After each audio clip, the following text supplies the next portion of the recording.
Olá, seja bem-vindo, bem-vinda. Estamos iniciando mais um encontro casual. Hoje muito especial aqui porque a gente vai receber ele, que é coordenador técnico da Noroeste Runners e professor de educação física. E, enfim, tem uma história dentro do atletismo belíssima e vai nos contar tudo agora. Eu converso aqui no encontro casual com Paulo César Puerch. Seja bem-vindo, Paulo. Tudo bem? Tudo bem, primeiramente, o meu olá a todos os ouvintes, do programa. É uma satisfação muito grande estar aqui conversando com vocês hoje. Pois é, a gente estava falando fora do ar aqui, você natural de Catuípe, cidadezinha pequena aqui do interior, perto de Ijuí. Como é que começa a tua relação com o atletismo? É ainda criança? Já tinha o sonho do Paulo já era o atletismo? Ou isso veio muito tempo e veio ao acaso, digamos assim? Porque geralmente meninos aqui o negócio é o futebol, né? O Paulo era mais do futebol ou já era mesmo da corrida? Cara, é interessante, que isso que você fala do futebol, ele encaixa diretamente também na minha vida como menino da época, digamos assim. Mas eu diria que a história toda começou em relação àquilo que eu sou hoje, professor de educação física. Então, nós éramos alunos na época, estudantes, tínhamos um sonho, mas eu jamais pensei que eu fosse ser um corredor, sim. E eu lembro que naquela época já existiam os Jogos GERGs, Jogos Escolares do Rio Grande do Sul, E óbvio que quando surgiam os jogos, a gente ficava eufórico na escola, todo mundo queria participar para ser um dos melhores, da escola, tirar uma onda, enfim, E era visto sempre a vitrine, era o futebol. E eu falava sempre meu professor de educação, minha professora de educação física lá, eu quero jogar futebol, mas cara, assim, não era, não rolava, sabe? E aí eu tentava, aí um dia eles falaram assim, cara, nós vamos levar você para correr no atletismo. Eu falei, que atletismo, cara? Mas eles já viam então que claro, de velocidade era... Não. Tu fazia uma aula de educação física, tu era sempre o primeiro. Botava para te saltar, tu quase atravessava a caixa de salto, em distância. Então, quem salta muito, obviamente, é veloz, Hoje eu sei dizer isso com autoridade, Mas na época eu não sabia nada. E aí eles fizeram a proposta, vão te levar no atletismo. Eu disse, não, no atletismo eu não vou, eu quero jogar futebol. Tá bom, então vamos fazer um acordo. Eu te boto jogar futebol, mas tu vai correr. Olha. Beleza, vou então, tá feito, acordo. Como é que é o nome dos professores? Era a professora Rose, na época, que foi uma das grandes incentivadoras que eu tenho, Rose Vieira, tá aposentada, agora eu sempre encontro ela. Estrategista, né? Olha sim, só, não, exatamente. Cuidar, E daí tinham outros professores que também estavam, assim, paralelamente envolvidos, professor Valmir, professora Mônica, Então, outros professores também, mas a prof. Rose, digamos, foi a que mais marcou, na minha vida lá. E aí tiveram esses acordos e num belo dia de jergues de futebol, tava eu no banco esperando lá, 40 minutos do segundo tempo. Professor, tô indo embora. Não, fica aí. Não, tô indo embora. Amanhã nós vamos... Não, eu não vou correr. Tu não me botou jogar futebol. Cara, não acabou o jogo ainda, cara. Tá, mas 40 minutos do segundo tempo. Então, tu tá entrando agora. Eu tô cumprindo com a minha palavra. Você vai jogar futebol. Me botou, entrei, toquei na bola, acabou o jogo. Aí ele teve o que ele queria. Ele me botou a jogar futebol. E eu sempre fui um cara de palavra, assim, sabe? Aí eu tive que correr, cara. E aí começou a grande história, Eu fui a Santo Ângelo na época, com a equipe. Corri uns 100 metros, cara, lá e fiquei... Cara, deixei 20 metros atrás, 15 metros os meninos que corriam comigo. Muito distante, era uma coisa assim assustadora, sabe? Tanto que no ano seguinte, aquele ano não teve classificatória, morreu assim naquela primeira parte, sabe? No ano seguinte teria o nível de coordenadoria regional e daí teria um estadual. E aí fomos de novo. Chego eu em Santo Ângelo lá, uma galera no ônibus de Catuípe na volta, assim, eu vi que começaram quando eu desci, ia lá, professora, aquele guri veio, eu não vou correr. Não, eu também não. Numa única corrida marcou, sabe? Tamanha a diferença que deu, Tamanha a diferença. E essa história aí rendeu frutos, porque eu ganhei a todas as fases e acabei sendo, acho que na época, o primeiro atleta aqui de Catuípe a representar a escola no estadual. Eu lembro até hoje, a diretora Paulo e a professora, tenta pelo menos ir numa final. Eu fui lá fazer 100, 200 e salto em distância. Na Sojipa, Porto Alegre ainda era pista de carvão, de terra, E se eu não me engano, até correndo de pé descalço. Pé descalço? Pé descalço. Eu tenho meus dedos tudo cortado embaixo ainda, né? Da época que a gente corria. Hoje dá tênis da Adidas aí pros meninos e eles reclamam, né? Isso é brincadeira, né? Mas vamos lá, né? É uma outra geração. Vamos lá, é outra geração, a gente entende, né? Mas que bom que eles estão podendo usar. Mas voltando. E eles me falaram assim, vai lá e tenta pelo menos uma final, né, cara? E eu, uma preocupação, me deram um abrigo da escola, um agasalho pois na época. Nessa hora tu já tá curtindo mais o atletismo.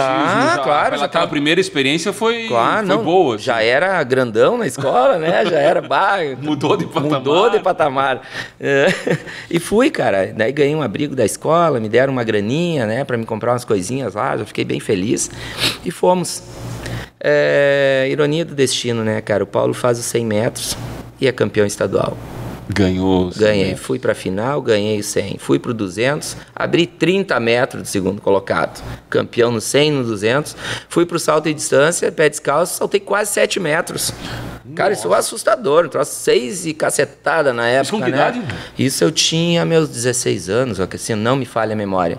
Né? Era por aí, 15, 16, não tenho certeza. Cara, e eu acho que isso foi bacana, né? Porque na época as notícias não corriam como hoje. Tu ganhou as 3? Ganhei as 3, fiquei campeão estadual nas 3 provas. E aí eu pensei assim, cara, como é que eu vou avisar a Catuípe? Olha só, catei um orelhão e eu tinha um número. Não, na verdade não tinha um número. Eu sabia que era 55, tinha que botar 9 para discar cobrar. E eu não tinha o número de alguém. Na época, poucas pessoas tinham telefone também. E eu chutei um número no orelhão. Isso é mais pura verdade. Chutei um número, o cara chamou e atendeu. Eu achei que tu ia ligar para Águas Claras. Não. Assim. Deu numa casa. E eu falei, olha só, eu sou o Paulo, eu estou em Porto Alegre, vocês precisam avisar a minha escola, Barão, que eu fiquei campeão nas 3 provas. Pelo amor de Deus, avisa a minha professora. Não tinha... Deixa eu ver se eu entendi aqui. Também não tinha ninguém da escola te acompanhando? Não, a gente ia com uma representação de Santa Rosa, da coordenadoria. Mas a gente, claro, menino na época, sim, eu sim. queria de alguma forma contar, né, cara? Claro. E era tudo. Então eu procurei esse orelhão, que o orelhão tinha lá no lugar onde a gente ficava, e fiz essa chamada, deu certo. A pessoa não achou que era trote, nem nada? Não, acho que não, cara, porque acho que eu fiquei com uma euforia tão grande, né? Porque tocava musiquinha, tudo, né? Pra pessoa atender, aceitar a ligação. E eu falei com tanta pressa, eu acho que aquilo, sabe, meio que impactou. E acho que foi de família Marasca, se eu não me engano, a ligação. Eu nunca esqueci isso, cara. Marcou, né? E eu sei que quando eu cheguei, estavam esperando. Era faixa, era banner, era de tudo um pouco, sabe? A escola, meu Deus, me abraçou, a comunidade abraçou.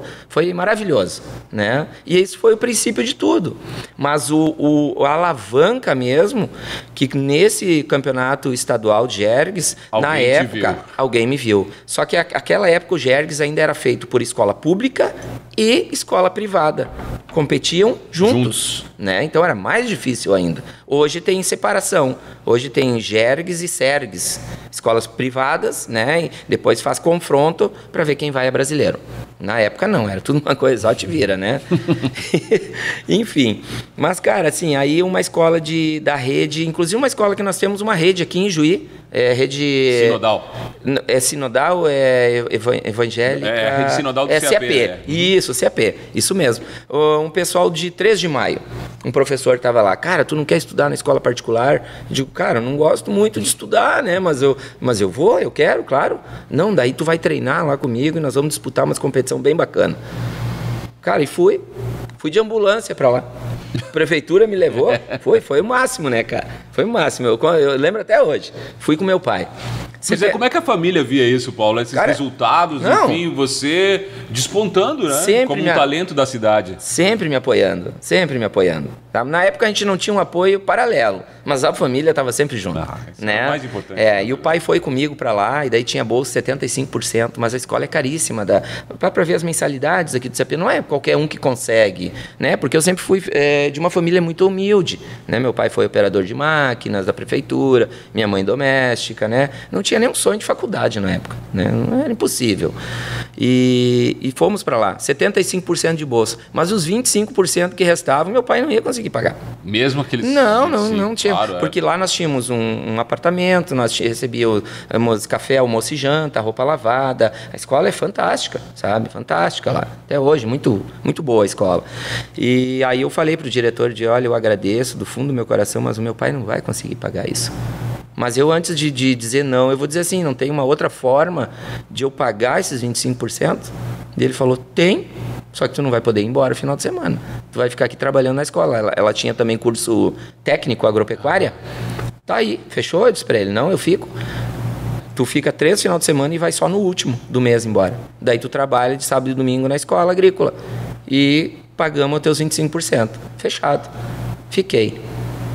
Resumo da ópera, recordista até hoje da ONASE, Olimpíada Nacional das Escolas Evangélicas, Martim Lútero, Estrela, 1994, se eu não me engano. Quebrei o recorde, 10:08, correndo no barro. Metros. Correndo no barro, cara. Nossa, Tinha vai chovido. ser difícil quebrar, hein? Não quero até hoje, com pista sintética, não quebraram o meu recorde ainda, né? E aí, cara, assim, ó, o que eu mais... eu digo assim, ó, como a gente precisa da ajuda das pessoas, né? A escola, cara, coisa que clubes hoje têm dificuldade, a Noroeste tem dificuldade de manter uma federação, porque é muito caro. As anuidades, tudo, certo? É caríssimo. Tipo, estamos falando mais de 20 mil, tá? É caríssimo para manter. Tu acredita que a escola se federou na Federação de Atletismo do Estado do Rio Grande do Sul, para mim, pagou tudo para um único atleta representar a escola nos campeonatos estaduais. Cara, assim, eu me arrepio até hoje. O diretor Seno, na época, e o professor... Daqui a pouco eu lembro o nome dele. Mas César, professor César. Porque viram também viram que era fora de série, né? Viram que era meio que anormal o negócio, né? E, enfim, né? Deu frutos, mais uma vez. Fiquei campeão gaúcho, né? Federado. Os treinos eram precários, mas o talento era grande. Fui para um brasileiro, ganhei um brasileiro e fiz a minha primeira viagem internacional para o Chile, 1995, representando a escola, adivinha? Fiquei campeão sul-americano. Cara, foi sensacional. Aí, como tudo é uma vitrine, do Jergues foi uma vitrine para CETREM. E cada vez maior, isso, né? Com outras pessoas. A CETREM foi a vitrine para o Rio de Janeiro e São Paulo. Me viram no sul-americano. Quem é esse cara? Né? Daí, resumo da ópera, depois teve um contato. Voltei, tive desfile em carro de bombeiro lá em 3 de Maio, eu era, né, atleta de 3 de Maio, né, que eles me davam todo o suporte, né, me davam a escola, me davam as coisas que eu precisava. E aí no ano seguinte, 1996, antes um pouquinho, eu recebi um convite do Rio de Janeiro para ir treinar lá. Falei para minha mãe assim, ó, seja o que Deus quiser, eu tenho medo, mas eu vou ir. Com que idade aí, Paulo? Isso, eu tava com os meus 17, se eu não me engano, para 18, era Rio de Janeiro, por aí, sozinho. Lá. Tinha saído uma única vez na vida, que foi para essas competições aí, né? E aí acompanhado, né? Tem uma delegação que vai junto. Isso, obviamente, sim, um professor sempre junto ali, eu iria sozinho, sem ter um conhecimento de quem estaria me esperando lá. Mas eu fui. 9 de janeiro de 1996, botei a mochilinha nas costas, peguei a pluma e me mandei, cara. Aí um desespero, né, cara, quando entrei naquela Baixada Fluminense, entrando no Rio de Janeiro, engarrafamento, queria ver o mar, não via mar, só via, desculpa o termo, favela e morro, mas é uma realidade até hoje, todo mundo sabe, o Rio de Janeiro... Até pior, inclusive. O Rio de Janeiro tem 2 lados, né, o lado bonito e o lado do trabalhador, da carência, né, isso até hoje é assim, quem conhece. E eu me assustei muito, né, mas enfim, cheguei lá, o cara que me fez a proposta, o tal treinador, Paulo, inclusive o mesmo nome que eu, estava lá me esperando, né? E ele te viu correr no Sul-Americano? Me viu no Sul-Americano, né? E olha só o que é o conhecimento e a técnica na vida de um atleta, né? Porque até então eu corria ao natural. Não tinha técnica de corrida, não fazia treino específico para coordenação motora, trabalho de força, não fazia nada disso. Corria, né? Corria. Cheguei lá, começamos os trabalhos. Eu teria um sul-americano em junho de 96. Antes disso, a gente veio para um brasileiro aqui em São Leopoldo, na pista da Unicinos. eu quebrei 3 recordes brasileiros, treinando já 3 meses, já era outro cara correndo, tecnicamente falando. Melhorou já muito mais. Fazia um pouquinho de musculação, fazia trabalho na areia, fazia o trabalho correto, tecnicamente correto, digamos assim, né? E quebrei os recordes brasileiros e me classifiquei e fui para o Sul-Americano. Naquele ano anterior, que eu fiquei campeão sul-americano pela CETREM lá, eu teve um Pan-Americano uma semana depois. E eu fui classificado, só que eu meio que machuquei a minha perna. E eu fiquei fora dos 100 metros. Mas eu assisti. E eu vi um cara do campeonato do Pan-Americano, eu não lembro bem certo o país. Mas ele era negro, grande, forte, velocista, né? Normalmente negros. Né? A gente sabe que nadadores brancos, normalmente, e né, nessa questão, normalmente velocidade são negros, né? Pela estrutura óssea, enfim, né? Isso é fisiológico. O cara correu, eu vi ele correndo, cara. Eu estava na arquibancada, o cara correu 10:01. Ganhou, foi campeão pan-americano. E eu lembro o Paulo Silva, na época, o presidente da federação, estava lá. E eu disse assim para ele, cara, um dia eu quero correr que nem aquele cara. Por isso que eu digo a importância de você sonhar. Isso eu passo sempre para os meus alunos hoje. O sonho, ele é possível desde que você não cruze os braços. E você não falou por falar. Não, eu não falei. Eu tinha um desejo. Sabe, eu olhei, aquilo brilhou os olhos e eu falei, eu quero correr que nem aquele cara. Olha aí, tudo arrepiado, né? Tudo arrepiado. Junho de 96, um ano depois, eu vou para o Campeonato Sul-Americano na Colômbia. Primeiro tiro de 100 metros. Recorde sul-americano, 10.1. Eu quebro o recorde do meu ídolo, Robson Caetano da Silva, cara. Olha de quem a gente tá falando, né? Sim, eu tive o prazer... Medalhista olímpico, Robson Medalhista olímpico na época. Para mim, um dos melhores velocistas que o Brasil já teve até hoje. Um cara muito legal, tudo. Né? Eu era meu ídolo. Pude treinar com ele, sabe? Depois de um tempo. E aquilo, cara, aquilo não tinha preço, sabe? Foi uma coisa maravilhosa. E eu quebrei o recorde sul-americano e eu entrei no hall do alto nível do atletismo assim, brasileiro. Do atletismo brasileiro, né? A gente sabe que na época a gente não ganhava dinheiro, os patrocínios eram difíceis. Ainda hoje é muito Ainda hoje difícil. mas um pouco melhor, digamos assim, né? Se vê de uma forma diferente, mas é difícil, continua, né? A gente mora num país onde se vê muito o futebol, né? Não sou contra o futebol, sabe? Mas também acho que deveria ser, a fatia do bolo deveria ser igualitária, né? Tudo bem, né? Acho que é muito legal, é um esporte bacana pra caramba, mas a questão financeira, ela foge um pouquinho, né, do padrão, mas não vem ao caso, né? Enfim, né? Então, isso tudo que eu tô te falando, cara, foram sequências de fatos que foram acontecendo e tudo permitiram, muito natural, né? Tudo muito natural, e permitiram um cara sair, como eu dizia sempre, da barranca do Rio Santo Antônio, lá de Catuípe, que foi onde eu me criei. Pescando sempre te disse que eu adoro, né, pescar e caçar, enfim, é cultural isso, né? E de lá para o mundo, né? Então tu me falaste aqui quando eu cheguei que viu uma reportagem minha no Esporte Espetacular, sim, né? Sim. Foi a primeira reportagem que eu fiz com a Glenda Kozlowski em 96 pelo Esporte Espetacular, né? Então, teve um jornalista na época, como eu te disse, a mídia não existia ainda, telefone celular, essas coisas, a gente não conseguia postar, né? E eu vi que uns anos depois um jornalista postou acho que é a única reportagem que tem minha no YouTube. Isso. E além dessas, foram mais 5, 6 que eu fiz grandes, que nem aquela. Só que aquela primeira em especial, porque se falava muito, como eu apareci muito, a mídia veio. Sim, e a expectativa em cima do teu nome também. E eles queriam uma história. E eu tinha uma história.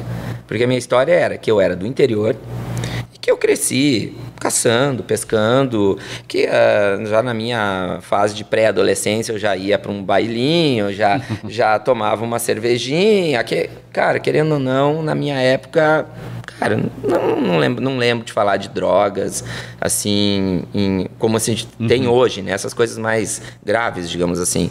Então tinha essa questão, a gente se reunia às vezes, fazia aquelas galinhadas e jogava baralho e tomava lá uma cerveja, um vinho, e aquilo criou uma expectativa como o esporte na salvação da minha carreira na época. Então entrou como uma fase de alcoolismo, sim. né? Não era tão grandioso assim, né? Impactou bastante. Como te prejudicando, né? Mas era uma história, né? E eu precisava de uma história também, né? Porque quem não é visto não é lembrado, né? E eu também, bobo, eu nunca fui, né? E eu sabia que eu precisava disso, né? Então a gente criou uma história. Até na época eu lembro, o pessoal de 3 de Maio, mas Paulo, a gente te conhece aqui, tu sempre foi o exemplo aqui, tu era o cara da escola que era o exemplo. Como tu tem uma história dessa? Eu digo, né? Realmente, não foi bem assim, mas precisava de uma história. E valeu a pena, né? Digamos assim, deu uma repercussão boa. Deu uma repercussão e fez eu crescer um pouco mais, né? E eu precisava disso. Enfim, foi uma das primeiras reportagens. Depois eu fiz outras pegando coelho, porque eu falava que eu pegava lebrão na corrida, e sabe que não é fácil, né? Como todo bom pescador, né? Não preciso completar a frase, certo? Mas eu já peguei, né? Manco, mas peguei. Eu ia dizer, ele devia estar um pouco lesionado. Ele não devia estar num dia inspirado. Não devia estar bem íntegra a parte de musculatura dele, né? Mas tudo bem. Mas valeu. Então, assim, aí depois teve outras fazendo desafio olímpico de nadador e corredor, que eu fiz também com 2 nadadores olímpicos, e a coisa mais linda do mundo aconteceu nessa reportagem, cara. Porque a gente humilhou os caras na pista, lá no Maracanã. E quando chegou a vez de ir pra piscina, eu lembro até hoje o Cassiano falando assim, Glenda, é mais difícil para eles nadar do que nós nadadores correr. Então agora é a nossa vez. Eu fiquei na minha. Fizemos 2 revezamentos e vai o meu colega velocista, sai nadando de lá com um outro nadador, né? O meu corredor, o velocista. Cara, realmente deu na tampa que o cara falou, né? O meu colega não deu 10 braçadas, parou. O cara levou a água para ele, né? E eu fiquei na minha. Ele digo, mas eu não nado tão mal assim. Criado aqui nos rios da região. Então, né? Fiquei sentadão, o Cassiano sentado do lado esperando. Demorou meu colega chegar, mas chegou. Quando ele chegou, estava no bloco, prontão ali para dar o start. E o Cassiano sentado. Cara, quando ele viu dar o mergulho, o cara levantou ligeiro e tirou a blusa. Quem disse que me pegou? Não pegou? Ele não pegou e eu ganhei do nadador olímpico num tiro de 50 metros na piscina, cara. Cara, eu vibrei tanto e a Glenda chegou com a câmera em cima e botou o microfone e eu só gritava. Daí, quando saiu da piscina, ela falou, eu lembro que ela disse assim, Cassiano, com as oscilações da bolsa, com a instabilidade não sei do que, não dá para facilitar. Cara, foi o máximo aquela reportagem também, e entre outras, né? Claro. Depois eu tive o prazer, olha só, não paro de falar, né, cara? Que coisa séria. Meu problema aqui é com quem não fala. Sério? Não, então tu trouxe a pessoa certa. Cara, eu tive o prazer, depois depois que a história teve sequência, e eu fui para um Pan-Americano em Winnipeg, no Canadá. E eu fui integrante da seleção brasileira e medalhista de ouro nos Jogos Pan-Americanos. Tive um probleminha de lesão lá também, né? Mas a gente esteve lá. Depois disso eu fui morar para os Estados Unidos. E eu tive o prazer de estar naquela época lá com o Robson Caetano, Ronaldo da Costa, nosso primeiro recordista mundial da maratona, que foi em 99, 2000, se eu não me engano, 2:05:06. Ele quebrou o recorde mundial da maratona. E nós treinávamos juntos, obviamente que ele na longa distância, claro. Né? Mas na mesma equipe, então a gente se ajudava. É de uma época aí de Robson Caetano, Zeca Barbosa, né? O Zequinha Barbosa. O Ronaldo chegou depois. E o Ronaldo o Ronaldo da Costa chegou, ele era da minha época, né? Foi quando ele quebrou o recorde mundial da maratona.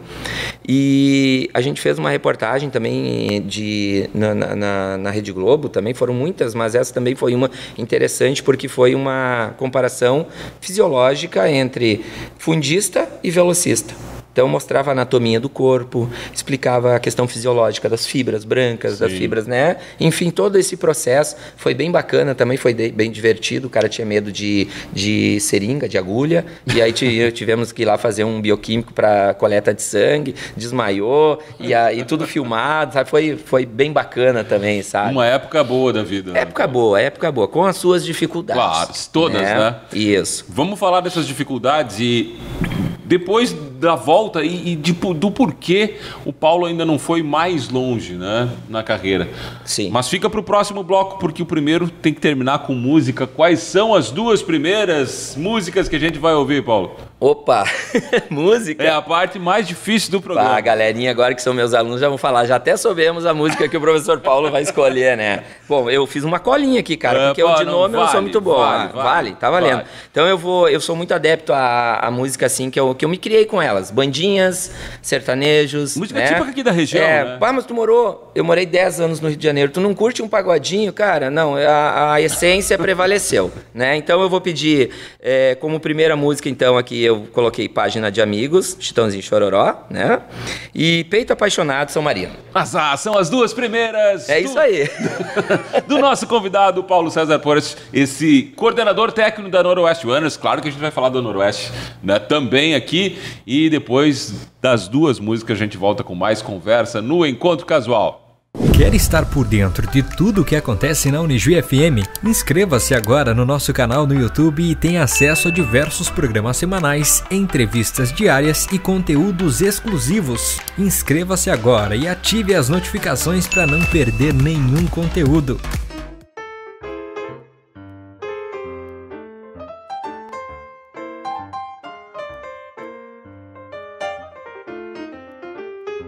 Vamos seguindo a conversa aqui no Encontro Casual, na Unijuí FM, recebendo hoje o ex-atleta, né, e coordenador técnico da Noroeste Runners, também professor de Educação Física, Paulo César Porasch.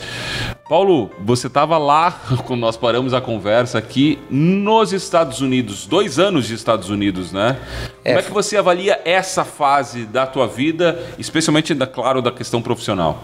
Olha, nós estamos chegando aí quase na fase final de tudo, né? Então, parti do Pan-Americano, voltamos para o Brasil e tínhamos uma responsabilidade com clubes e tudo, né? Na época eu morava no Rio de Janeiro, foram quase 10 anos de Rio, né? 8 anos, 9 anos. Representando que clube lá? Lá eu comecei com a Mangueira, né? A escola de samba Mangueira tinha uma equipe de atletismo. Quando eu cheguei lá, depois eu passei para a equipe top do estado, que era Bingo Arpoador. Né? O Bingo Arpoador era a equipe top do Rio de Janeiro que disputava com as equipes de São Paulo. A rivalidade sempre era uma equipe do Rio contra uma equipe de São Paulo. Sempre né? Essa rivalidade. Funilense na época, depois BMF, enfim, outros clubes que hoje estão aí em São Paulo. Continuam brigando, não os mesmos mais, né? Enfim, né? Eu fiz parte então desses clubes aí, depois cheguei a representar Fluminense, depois Vasco da Gama, né? Inclusive fiz uma corrida dentro do Maracanã, numa final estadual de Botafogo e Fluminense. Foi uma coisa que, né, dentro do futebol, a gente conseguiu unir o atletismo. E como a gente representava esses clubes na época, a gente fez uma corrida de 100 metros dentro do campo. Foi uma sensação única, digamos, eu levo para minha vida, porque o Maracanã lotado. E no intervalo da final estadual, a gente fez, o pessoal não entendeu nada, aquilo silenciou o Maracanã, eles vendo aquela movimentação, sem entender, o cara anunciou o desafio de velocidade. Aí combinei com o Marcos Paulo, que era um colega meu lá, que, digamos, não tinha o mesmo talento que eu, mas a gente tentou fazer uma coisa para ficar muito parecido, sabe? A gente combinou, e aí a gente correu, obviamente eu cheguei um pouquinho na frente dele para fazer a comemoração, e quando terminou a corrida, eu lembro até hoje, cara, o Maracanã em silêncio. Aí eu saí caminhando, passei pela goleira, olhei para o público, tirei minha camisa e sacudi ela 2 vezes pro alto. Quando eu fiz isso, cara, o Maracanã ferveu. Levantou todo o tricolor, assim, ó. E aí foi uma sensação única, porque ecoou, né? Chegou a tremer lá. E foi bacana. Foi raro isso, né? Pro atleta. Isso mesmo, foi sensacional. Né? Foi sensacional. Então foram, assim, coisas fantásticas que aconteceram. Teve muita dificuldade? Teve dificuldade pra caramba. Quando não tem na vida, né? Mas... Qual a pior, Paulo? A pior lá de todas? A questão do apoio financeiro, pagamento de aluguel, alimentação, transporte. É uma modalidade que, infelizmente, não especialmente nessa época, ainda contava com menos apoio. Não tinha salário. Às vezes as pessoas pensam, ganham muito dinheiro. Não ganham dinheiro. Isso que você já era de um grupo de elite. Top. Não, eu era na elite da velocidade do Brasil. Né? Eu estava entre os primeiros sempre. Por exemplo, eu não chegava no Troféu Brasil pensando em ir para uma final do Troféu Brasil. Não, a final eu já estava. Essa era a mentalidade. Eu ia para brigar pelo primeiro, segundo e terceiro. entendeu? Sempre foi assim. Todas as provas que eu participei em campeonatos brasileiros no Brasil, eu nunca pensei em ir para uma final. Sempre pensei no pódio, sabe? Obviamente tiveram muitas lesões na minha vida, muitas lesões, né? E isso foi um agravante também que talvez não fez eu brilhar tanto, porque o talento era muito grande, muito grande. Essas lesões você acha que é fruto também, talvez, de um método de treinamento errado? Dois fatores. Treinamento errado, talvez excesso, sim. Descanso. Orientação. Orientação, descanso e condições de alimentação e o descanso. Por exemplo, assim, eu saía toda manhã de Jacarepaguá, pegava um ônibus de 50 a 1h30 em pé até o Maracanã, treinava das 8h30 às 3 da tarde e ia... 3 da tarde eu digo porque parava o treino 1 hora, 12h30, ia lá de novo pro ônibus até Jacarepaguá, mais 1 hora e pouco. Chegava em casa 2h30, 3 horas, dependendo do dia de trânsito, para comer a recém. Então tu imagina.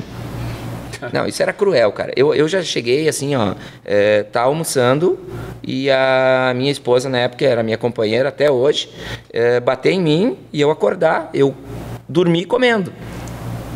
De tão extenuante que era e cansativo, entendeu? Então, isso acontecia rotineiramente na minha vida, né? Então, essas coisas assim é quase inacreditável, né? Pensar que um atleta desse nível que você está falando, né, de ponta do Brasil, sim. Tem que se submeter a essa condição. Isso ainda acontece, né? Acontece.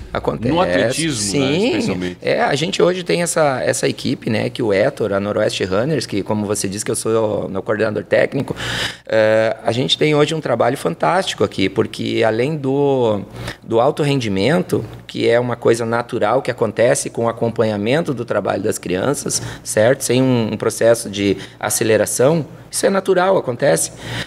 A gente também tem a parte social, que a criança pode ir ali e fazer atletismo por fazer.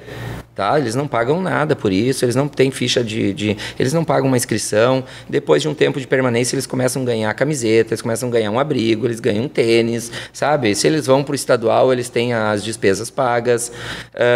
É um clube comunitário, assim, na questão é muito família. Os pais ajudam bastante, às vezes a gente precisa uma contribuição para um lanche, né? Às vezes a equipe dá uma passagem e daí faltou uma graninha para compor alguma coisa. O pessoal ajuda, faz uma rifa, né? São ações, né? Exatamente. Então, vendo isso, nos possibilita hoje participar de campeonatos brasileiros, campeonatos estaduais. E a gente está vivendo junto com demais clubes. Cara, assim, ainda é notório, assim, sabe, as dificuldades que a gente vê. Os atletas falando, mas vocês ganharam a passagem para vir aqui. Sabe, a equipe pagou isso. Esse tênis a equipe deu para vocês? Claro. Mas eu sou campeão brasileiro, eu não tenho nada disso. Entende? Então, hoje ainda é visto isso. Talvez melhorou bastante, mas ainda tem a dificuldade dentro da modalidade esportiva. E eu te digo que não é só atletismo. Né? Quem dera eu hoje ter o atleta, a minha atleta que foi agora, saiu aqui da nossa região, ela tem 2 convocações para a seleção brasileira agora em 2024. Ela era primeiro ano sub-18, ela foi convocada à seleção brasileira sub-18 e ela pegou convocação seleção brasileira sub-20. Sabe? Aí quem dera essa menina hoje ganhando o que um jogador de seleção brasileira ganha. Digamos que ela ganhasse, vamos falar baixo talvez, eu esteja falando bobagem, eu estou muito longe, muito tempo fora do futebol, mas eu acho que 500 mil para atleta de seleção brasileira é quase risada, né? Eu acho que é muito mais. É mais. Cara, se ela ganhasse um mês 500 mil reais, ela ia poder aposentar até o professor dela. Porque eu ia dizer para ela, eu vou trabalhar minha vida inteira, vou me aposentar e talvez não ia ganhar, na minha carreira de professor, um salário de um mês seu. Um mês. Então isso não é justo, né, gente? Né? Ao lado de um educador, ao lado de um cara que é crítico na área da saúde, na área da política. Eu não tenho partido, como eu já havia falado para ti. O meu partido é ver o que é coerente, sabe? Eu acho que eu aprendi isso com meus pais. Né? A gente erra, mas eu procuro ver esse lado, né? Isso, no teu caso lá, foi decisivo para você não chegar onde poderia chegar, na tua opinião, olhando para trás agora? Claro, sem dúvida nenhuma. Eu vou te contar agora, então, aquilo que eu disse que eu escondi uma vida inteira. Por que Paulo César Puerch sumiu do atletismo do Brasil no auge da carreira dele? Nem no auge, porque o auge de um velocista é a partir dos 24 aos 27 anos. Eu, com essa idade, eu já tinha abandonado. Já tinha 21 nessa época? 22 para 23, quando eu resolvi parar. Né? Como aconteceu isso? Então, vamos lá. Fui morar nos Estados Unidos. Cheguei lá, como já acontecia no Brasil, sucesso absoluto. Um branco correndo... Como um negro. Né? E a gente não tinha no mundo ainda um atleta branco, naquela época, que havia quebrado a casa dos 10 segundos. Isso é fato. Não existia. Só negros haviam corrido abaixo de 10. 9 e alguma coisa. Pois bem, fomos lá treinar. Ficamos morando um bom tempo lá, fazendo treinamentos e competindo com americanos. Uma certa competição numa universidade de Los Angeles, eu vejo que tem muita movimentação na pista quando eu entrei. Que tinha um cara que chamava atenção pelo porte físico, um negro muito forte. Na minha, entrei, como sempre fazia, concentrado, não respeitava adversário, né? Eu tinha dentro da pista, eu era muito focado, né? E entrei, e o que aconteceu? Eu ganhei aquela prova. Só que deu uma repercussão tão grande quando eu terminei aquela prova, eu tinha ganhado nada mais, nada menos que Dennis Mitchell, né? Não. Um dos recordistas mundiais de 100 metros rasos. Isso foi fantástico, né, cara?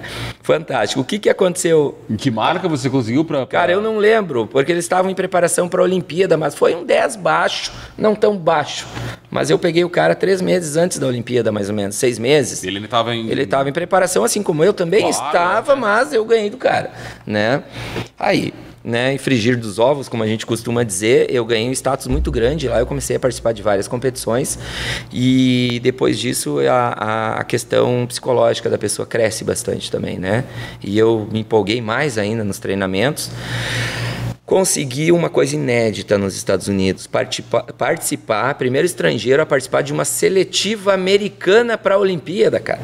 Me botaram numa série para mim correr. Isso próximo já daí, né, dos jogos. Cara, isso foi inédito, eu lembro. E eu comecei a treinar, e a gente tinha aquela perspectiva de fazer um grande resultado.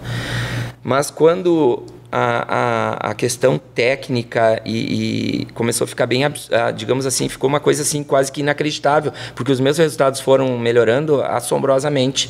O que aconteceu? Uma semana e meia antes da seletiva americana, eu faço um treino de 100 metros rasos e eu, com pausa de 1 minuto, eu tinha 2 tiros de 100.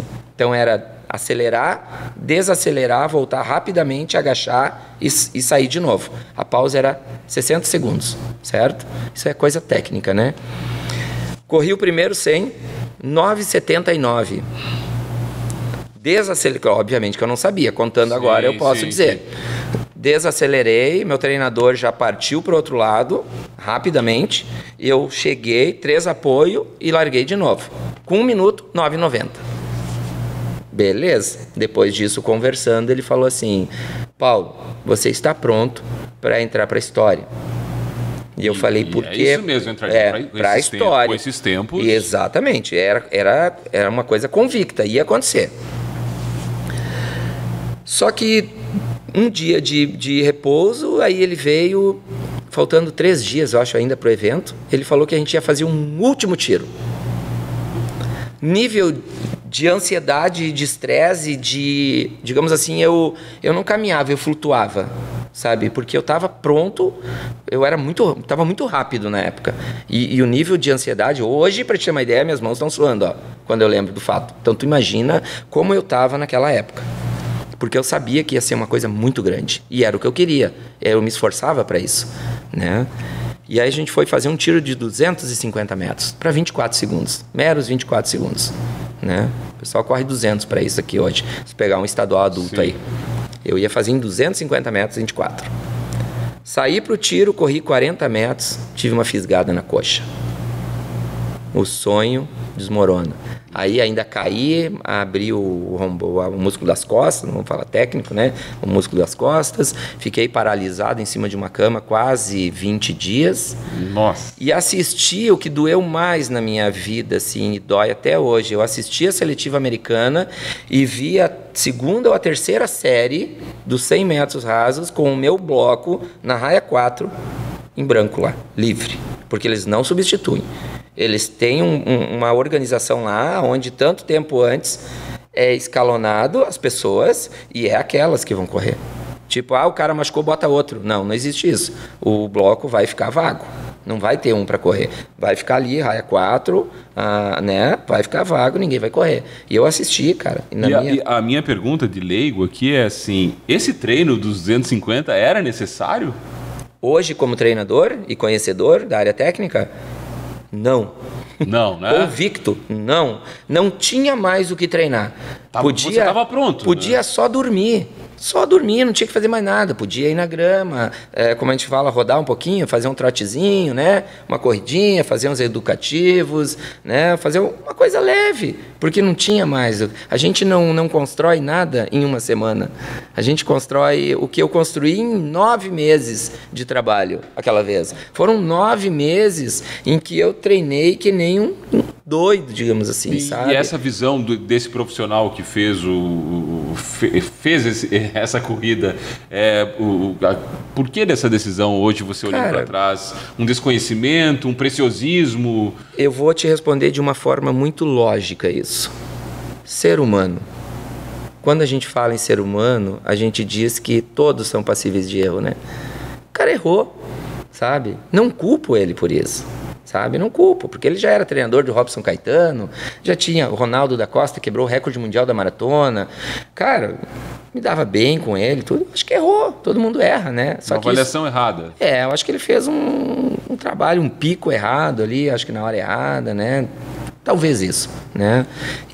Mas enfim, né? Mas isso foi decisivo para ti? Foi decisivo. Mais do que físico, psicológico. O que aconteceu nesse momento? Eu assisti a minha prova, onde o bloco estava vazio lá e que era para mim entrar para a história e era ser grande, né? Eu vi naquela série 4 americanos correr abaixo de 10. Todos correram assim, 3 ou 4 correram para 10 baixos, os outros correram para 9. E eu estaria ali junto. E aquilo ali, com certeza, eu estaria fazendo meus 9 e alguma coisa, não importa quanto. Importa é que eu estaria cumprindo com aquilo que eu tanto queria, entrar para a história. Eu teria gravado o meu nome num pedestal que nunca, jamais ninguém iria tirar. Não que eu não fiz história.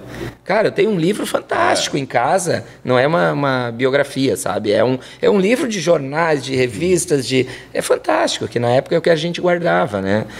Medalhas de sul-americano, de recordes, de mundiais, que eu tive o prazer de conquistar alguma coisa.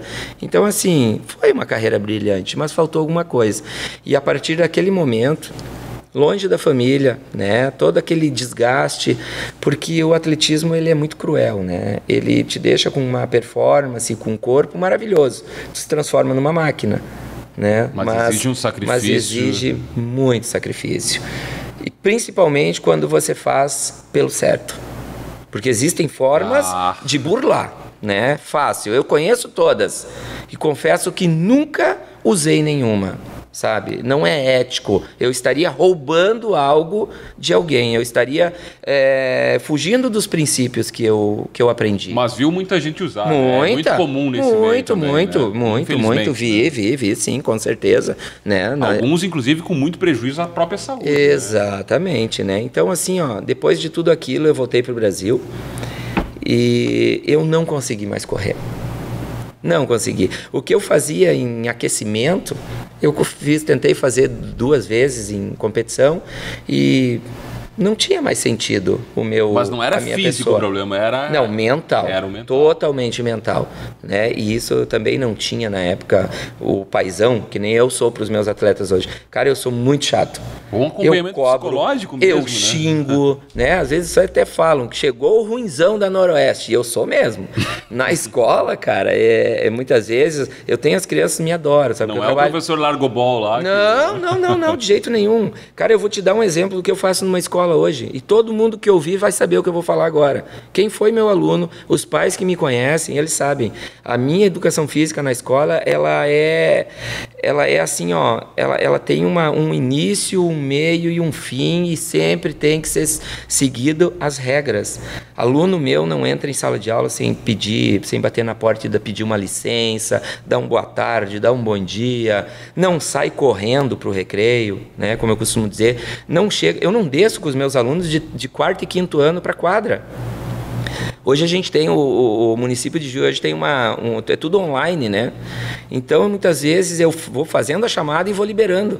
Mas conforme eu vou liberando para eles ir, eles já sabem quem será o responsável pela parte inicial da educação física, que eles já fazem sozinho após 1 mês e meio de aula. Todos, eles sempre fazem, o resto do ano. Eu chego lá, cara, eles estão em ordem, ou eles estão fazendo alongamento, ou eles estão coordenando, fazendo exercício de coordenação motora, ou fazendo trotezinho tartaruga. Cara, isso é um trabalho construído. Dá trabalho? Dá. Mas depois eu tenho 1 ano inteiro pela frente de sossego, digamos assim. Porque eu não preciso estar sempre mostrando o trabalho. Eles aprenderam. E aí eu só construo a parte principal da aula. Tu tá me entendendo? É muito diferente. E assim é a Noroeste hoje, sabe? Um aluno meu lá não pode falar um palavrão lá dentro. Falou palavrão? Vai fazer atividade física. O que é isso? Faz um polichinelo. Vai pagar. Vai lá. A gente fala às vezes pagar, né? Na escola às vezes eu uso o termo. Aí vem o pai lá. Tu tá fazendo pagar. Não, pai, estão fazendo atividade física, né? A gente brinca. Mas assim, ó, tem que ter limite, sabe? Eu acho que eu, como professor, se um dia alguém chegar para mim e mandar no meu trabalho e dizer que eu não vou mais poder cobrar essa sistemática dos alunos, sabe? Essas boas maneiras, essa coisa que falam, a educação é em casa. Concordo. Mas você, como professor, tu tem que dar ênfase lá na escola também. Porque o lugar lá é diferente. Na casa é o irmão, o pai e a mãe. Na escola são 28, 27 crianças por turma. Cada um com uma sua família. Cada uma com uma personalidade, com uma família e querendo ser melhor que o outro. Porque eles querem. Eu também quis quando eu era aluno. Entende? Então, como que você não vai impor? Como que você vai só passar a mão na cabeça? Como que você vai só brincar e dar risada? Não, tem vezes que a gente tem que ser rude para mostrar que tem a hora da brincadeira e a hora do falar sério, do aprender, né, do fazer as coisas corretas. E eu uso isso e enquanto eu for professor, ninguém vai me proibir de fazer isso. Agora, a tua carreira a partir disso, então, aí você resolve parar mesmo. É isso? É isso. Digamos que sim. Voltei para o Brasil, não consegui mais correr. Sempre aquelas dificuldades de não conseguir pagar o aluguel, de não ter o que comer direito, às vezes quando passar por necessidade, não ter um material de treino, aquilo foi cansando, sabe?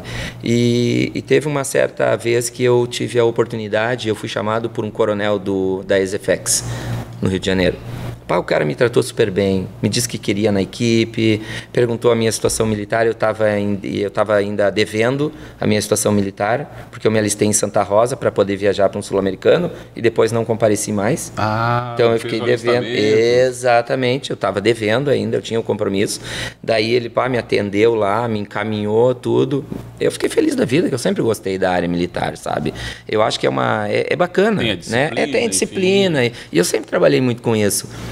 E aí, quando eu cheguei pro meu treinador e falei, cara, eu vou poder entrar no exército, o cara vai me manter um mês de aprendizado lá dentro, de instrução, né, que a gente faz na área militar, e depois ele disse que eu só apareço para treinar e tomar café com ele e para receber. Olha que maravilha!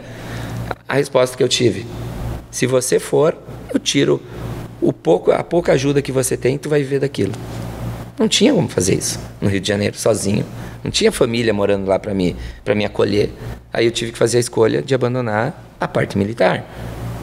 E naquela época a gente tinha, como é que diz, hoje tem que fazer concurso. Naquela época a gente sofria indicações para passar de... Poderia subir ali. E exatamente, sargento, né? Primeiro, segundo, terceiro, tenente, enfim, né? Poderia fazer carreira militar. Mas não foi dessa vez. E uma das coisas que me chamou a atenção depois disso tudo é que... Por que eu não era aconselhado a estudar? Eu tinha bolsa no Rio de Janeiro em qualquer universidade que eu aparecesse para estudar. E nunca meu treinador me pediu para me estudar. Aí o que eu fiz? Eu fui numa universidade e falei, contei um pouco da minha história. Deram bolsa não só para mim, como para minha esposa, para mim representar a universidade. Um ano e pouco de universidade eu resolvi vir para o Rio Grande do Sul. Daí tiveram algumas propostas, partindo do meu treinador, que aqui eu teria isso, teria aquilo, tal. Cheguei aqui, também não tinha mais nada, e aí eu já estava meio que balançado, eu vim para o interior. E aí eu abandonei o atletismo. Ninguém ficou sabendo da minha história mais. Acho que eu fui aparecer 3, 4, 5 anos depois, voltando a Porto Alegre, porque estava difícil a situação em Catuípe, né? E eu precisava concluir meus estudos, e ali eu não ganhava para dar sequência.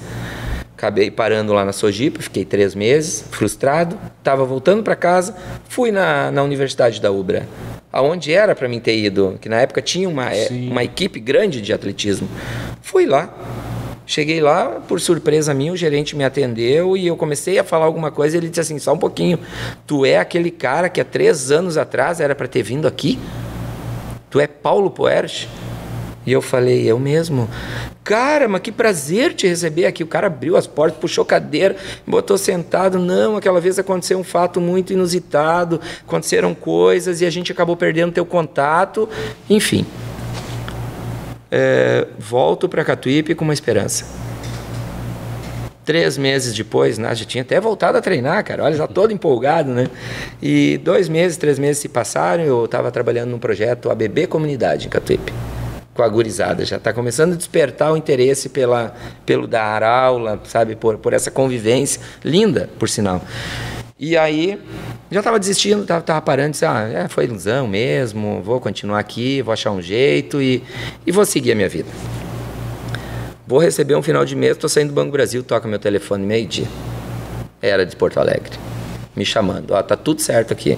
Tu vai começar como auxiliar técnico, tu vai ter um apartamento aqui na universidade, tuas alimentações todas a universidade paga, tu vai ter uma ajuda de custo, só que a gente quer que tu ainda corra um pouquinho por nós, para dar uma ajuda. Perfeito, né? Minha esposa ficou na época trabalhando no meu lugar e eu fui. E aí a minha história tomou outro rumo de novo, né? Comecei a estudar, em 3 meses eu já não era mais auxiliar técnico, eu era responsável por toda a velocidade da Ubra. O meu o treinador-chefe que estava lá não gostava dessa parte, gostava de outras provas. Com teu nome, enfim, a bagagem, experiência, já tinha um conhecimento, né? E aí comecei a trabalhar, fomos acho que 4, 5 anos, 3ª melhor equipe do Brasil, perdemos só para São Paulo. Né? Por causa do investimento muito alto, na época a BMF tinha $500 mil de investimento, nós tínhamos 47 mil mês, né? Então era bem desproporcional, mas a gente ainda conseguiu se manter alguns anos como a 3ª melhor equipe do Brasil de atletismo. E aí, Paulo, como é que acontece outra virada, né? Porque outra virada, né? Isso. Você tá lá, se estabelece, cresce profissionalmente, mas resolve também voltar às tuas origens mesmo, definitivamente. Cara, é engraçado isso, né? Tu vê como a vida ela dá voltas, né? É por isso que eu gosto de sertanejo, né? Tem até uma que fala, a vida dá muitas voltas, né? Mas, enfim, na época eu estava na Ubra ainda, abriu um concurso público aqui em Juí. E nós estávamos de férias naquele período. E eu lembro que a minha esposa falou, vai e faz. Capaz, sou professor lá da universidade agora, tô tranquilo, bem, tá tranquilo, tenho a minha empresa lá de atividade esportiva e, enfim, né, acho que não há necessidade, não, vai e faz. Porque você estava na Ubra, estava com a tua empresa e ainda estava na prefeitura também. Era gerente de projetos lá da prefeitura e tinha ainda uma escola particular que eu trabalhava e com a federação aos final de semana, full time, né? Manhã, tarde e noite, digamos assim.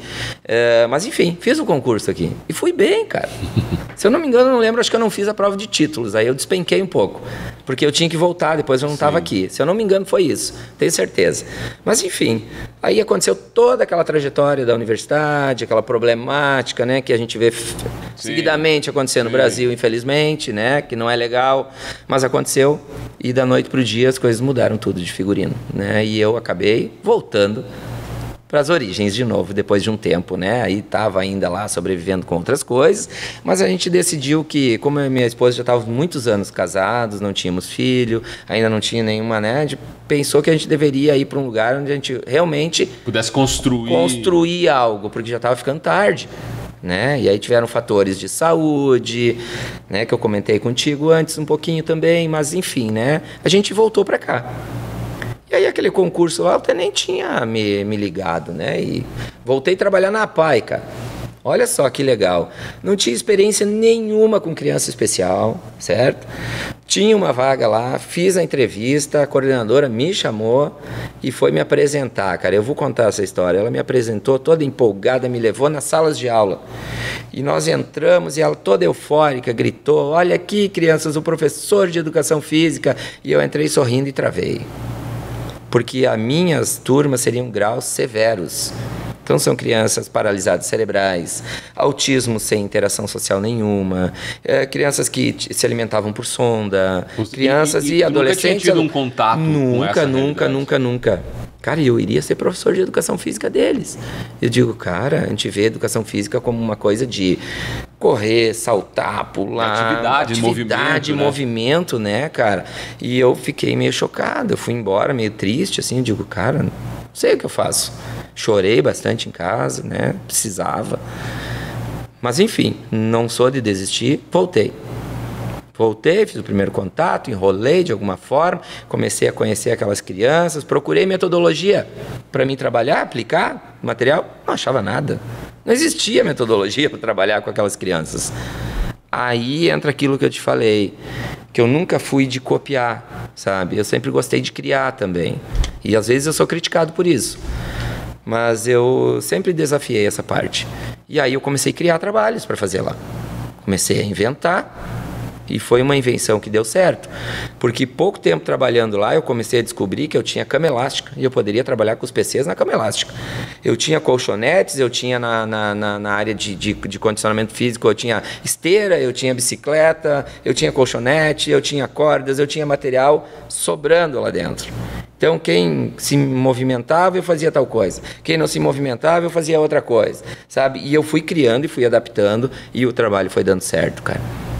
Dali um tempo eu falei para a coordenadora, eu disse assim, vocês não têm uma piscina lá na clínica? Tem, está desativada, professora. Eu falei, por quê? Ah, porque não tem quem trabalhe. Como assim não tem quem trabalhe? Normalmente é complicado, porque as crianças, elas são especiais, então elas usam fraldas, elas entram na água, às vezes escapa xixi, escapa cocô, e às vezes o profissional não quer ter esse contato. Eu digo, não, agora tem um que não tem problema com isso. Bora lá. Vamos lá olhar a piscina. Chegamos lá, o espaço estava meio desativado, estava sujo, pediu uma reforma, elas providenciaram, cara, comecei um projeto aquático. Joguei as crianças para dentro da água, cara. Era PC, era autista, era o que tinha. Ah, não caminha, não se movimenta, vai para a piscina. Aí eu fiquei grandão. Aí eu usava macarrão, eu usava materiais todos para fazer flutuação, movimentação. E a tua satisfação, Paulo, de conseguir esses resultados? Tava legal, eu tava assim, tava maravilhado, porque era uma coisa que eu tava criando e que eu me frustrei muito quando eu entrei, porque não tinha como trabalhar. Mas eu ainda não estava satisfeito, porque eu já tinha a educação física, eu já tinha o projeto de aquáticas, mas eu ainda não tinha o meu projeto de atletismo. Só que daí essas crianças não iriam conseguir, mas as do turno da manhã sim. PCs que conseguiam caminhar com dificuldade, mas caminhavam. Crianças com certas deficiências, autismo não é uma deficiência, mas enfim, né?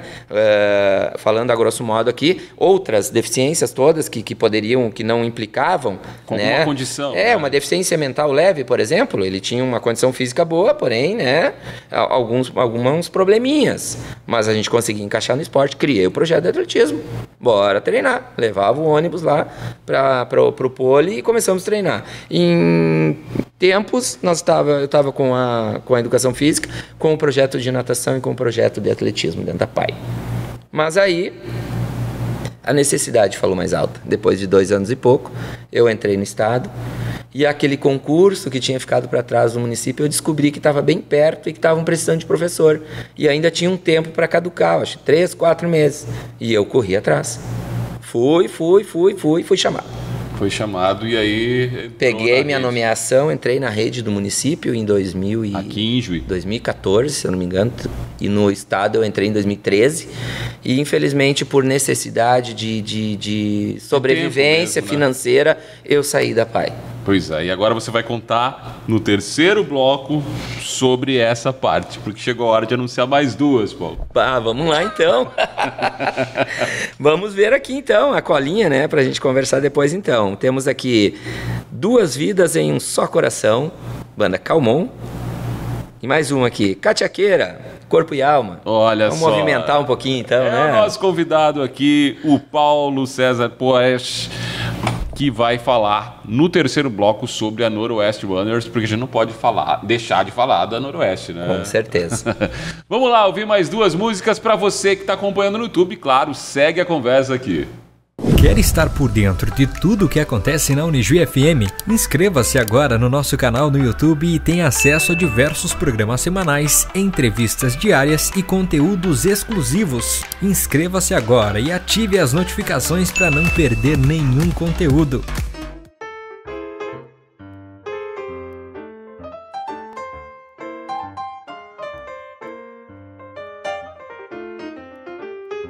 Depois do intervalo, nós estamos de volta aqui no Encontro Casual recebendo o Paulo Poesch. Paulo, você estava contando sobre a tua volta aqui, a atuação na PAI e aí o concurso que você tinha feito lá um tempo antes.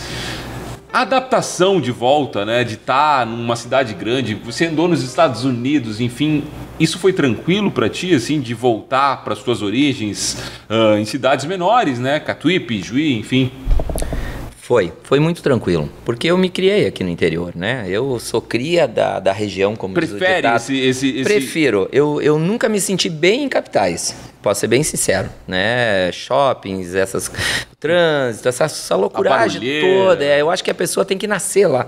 Alguns se adaptam, né? Eu me adaptei enquanto foi necessário estar lá. Mas em questão de optar por viver aqui, sem dúvida nenhuma. Então, eu voltei tranquilo. Claro que tu tem que fazer um recomeço todo, né? Tu tem que reorganizar toda a tua vida e tal. Mas, cara, assim, vendo hoje, não foi nada difícil. Se eu soubesse, eu tinha vindo antes. Bem sincero, né? Então, essa questão, esse trabalho todo que foi um pouco difícil ali no início, né? Até porque em Juí ninguém me conhecia, né? Tu não conseguia nada através de ser um pouco conhecido, uma ajuda e tal. Apesar dessa tua história, né? Dentro do atletismo, sim, que poderia te abrir portas, né? Poderia, mas te confesso que nunca abriu, né? Eu até tive quando eu voltei, fiz uma proposta para uma prefeitura da região aí, que não vamos citar nomes e nem lugares, né? E coloquei todo o meu currículo e tal, e, cara, me ofereceram, se fosse hoje, 400, 500 reais, né? Eu disse, olha, infelizmente não dá, né? Não tem como, a gente também não pode digamos assim, se prostituir tanto, assim, né? A gente tem que se valorizar um pouco, né? Isso é importante. Mas, enfim, né? As coisas foram indo. Até chegar a Noroeste Runners. Eu acho Como é que surgiu? Isso, eu diria até que antes da Noroeste, essa questão de estar já trabalhando no município, né? Depois eu acredito que clareou tudo com a entrada no município de Juí, que é maravilhosa, né? A estrutura que a gente tem aqui é sensacional, tem que ser dita, muito boa. E eu trabalho também paralelo a isso ao Estado, né? Claro. E aí sim, um dia desses, eu vi uma mensagem lá se eu não me engano, era Instagram, cara, porque eu nunca fui apegado a isso. E eu tô falando aqui de 6, 7 anos atrás, 8 anos atrás, onde, né, as coisas estavam recém meio que, né... Instagram principalmente. Principalmente. E eu acho que eu tinha feito, não lembro porquê, mas nunca tinha mexido. E um dia eu cliquei naquele ícone lá e vi uma mensagem lá dentro. Uma mensagem que já tinha 9 meses que estava lá.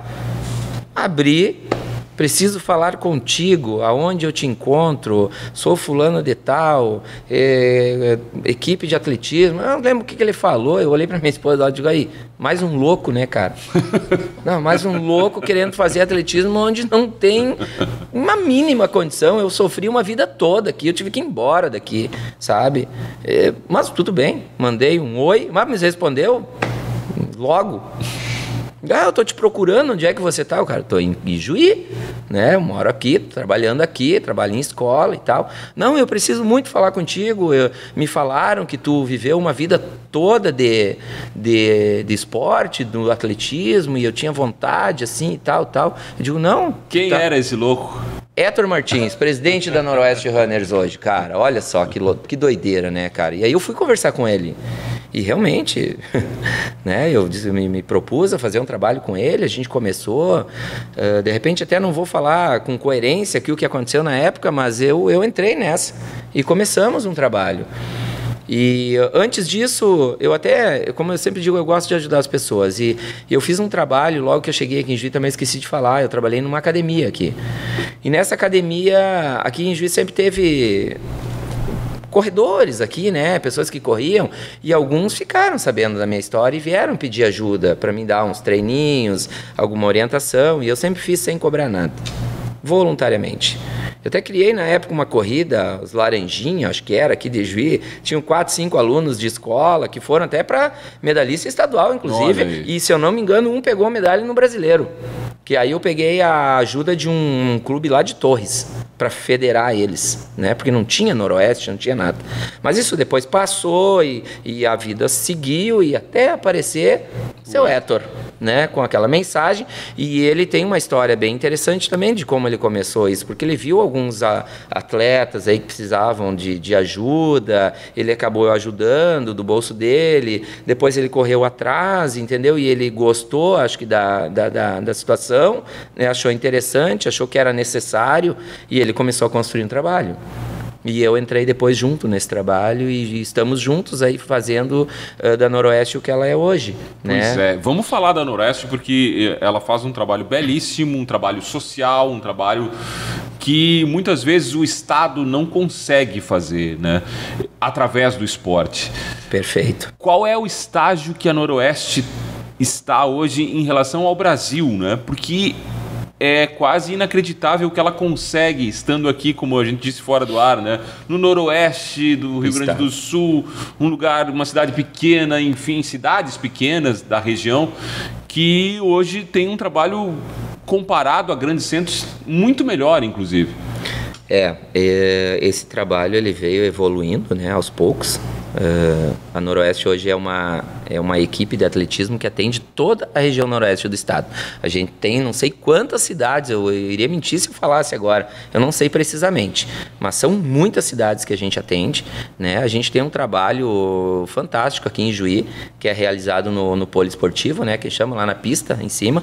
Temos uma professora que atende a criançada lá. Parceria com o município também, parceria, né? Com o município de Juí, até tá acho que eles estão querendo renovar agora, acho que o André e o prefeito tá vendo, né, a magnitude do trabalho. Trabalho, eu acredito que esse trabalho vai ter continuidade com o município de Juí, porque eu acho que é só você ver, né, os resultados.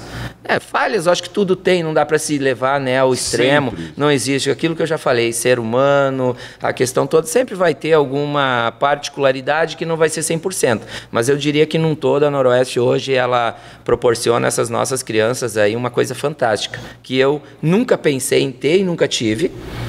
E a gente vê pelos resultados, né? Eu não preciso falar muito. Se a gente vê nas redes, na mídia, aí nós temos atletas hoje já convocados para a seleção brasileira. Pois com projeção nacional de novo. Projeção nacional e internacional, inclusive, porque já são convocações pela seleção brasileira. Então, disputa competições internacionais. Sul-americanos, campeonatos mundiais, né? Agora, recentemente, no passado, tivemos 2 convocações, falando só da base, tá? Também tivemos convocações no adulto, certo? Mas eu não cito tanto pelo fato de que não foi construído por nós.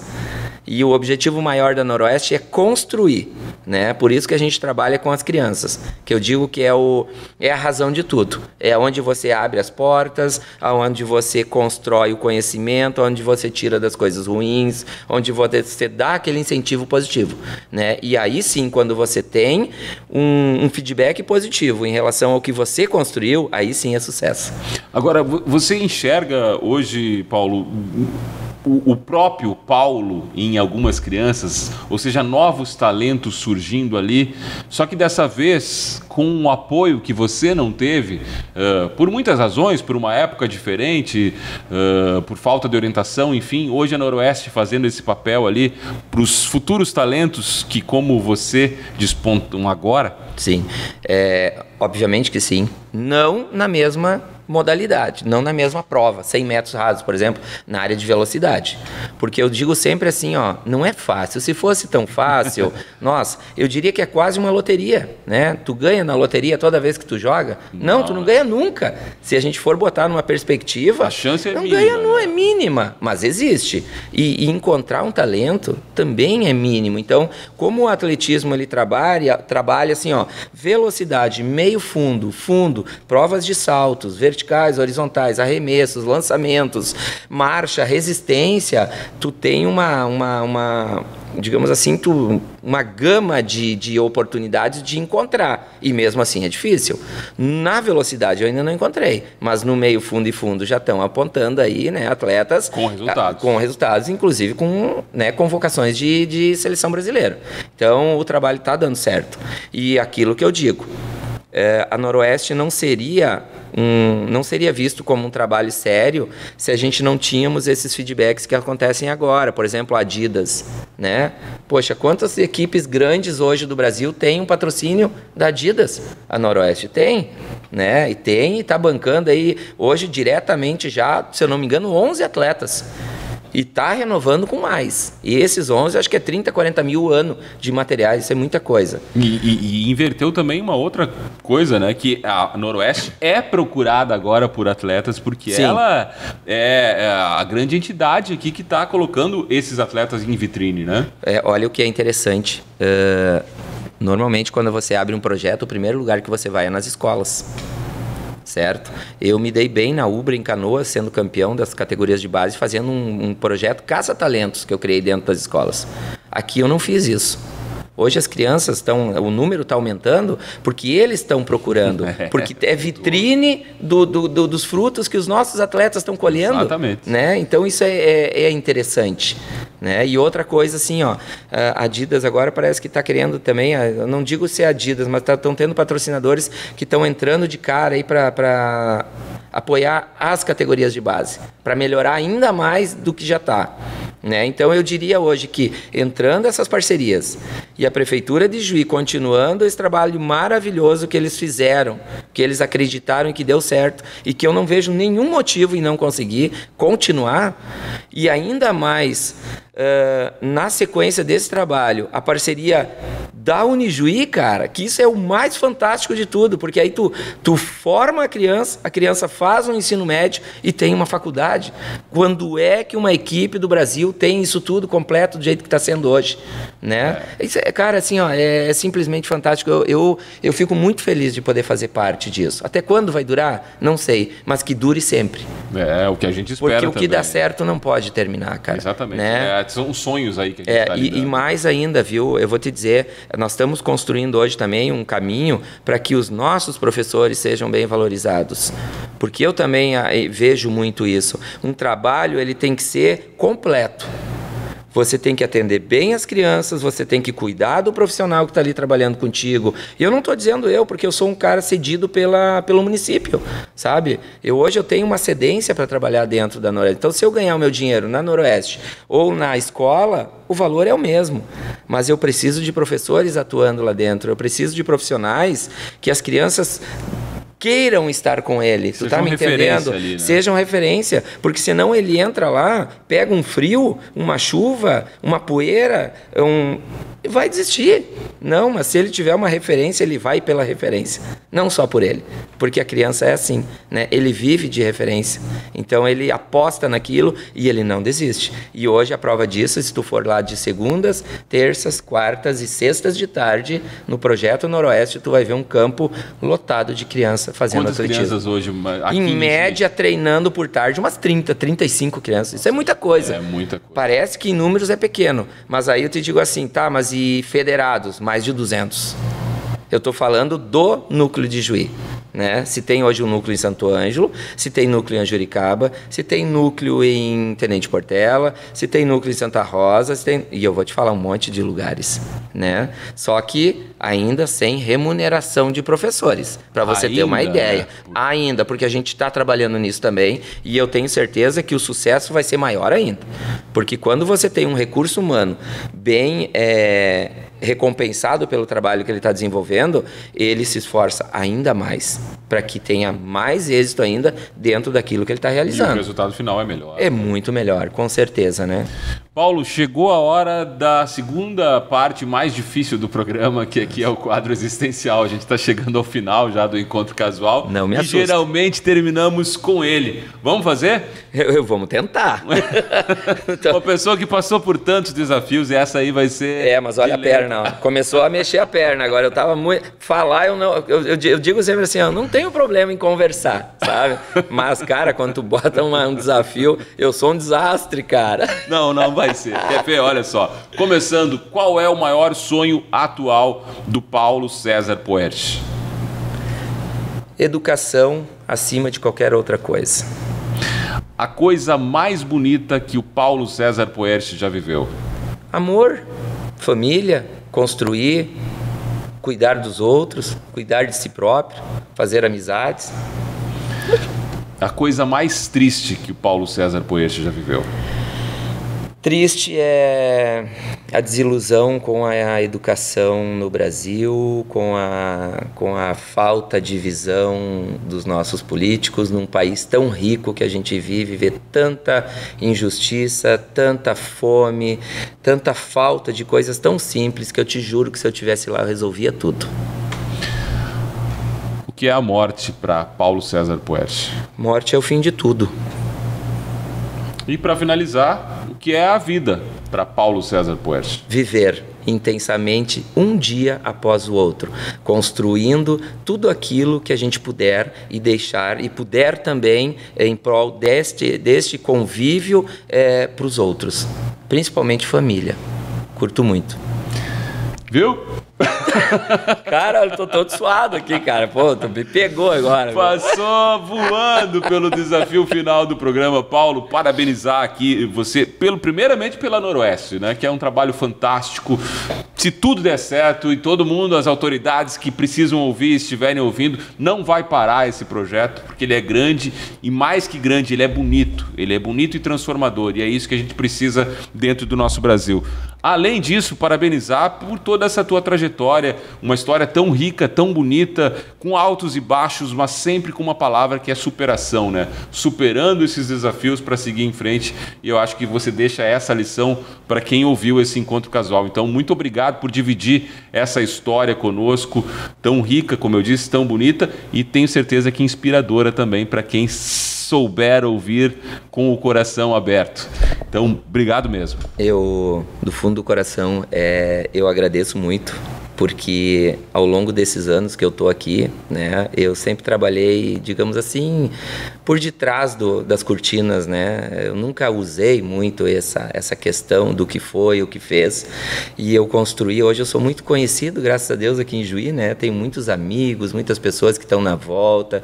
A gente está desenvolvendo esse trabalho, e hoje a Unijuí, né, nossa parceira, né, essa rádio maravilhosa que temos aqui, me chama para contar um pouco da minha história, e é a primeira vez que isso acontece, cara, ao longo de todos esses anos que eu estou aqui.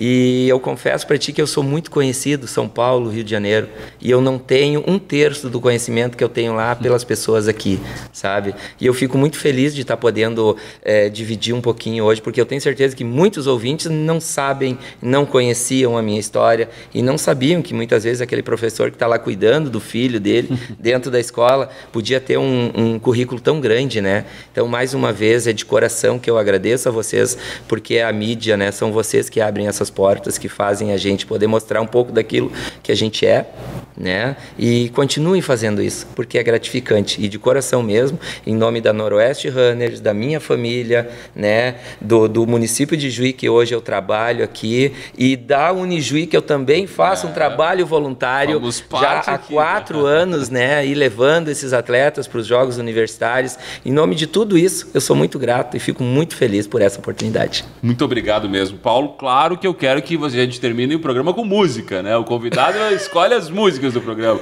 Vamos terminar o quê? O encontro casual aqui? Vamos lá. O quê? Vamos lá. O que é a cara do Paulo?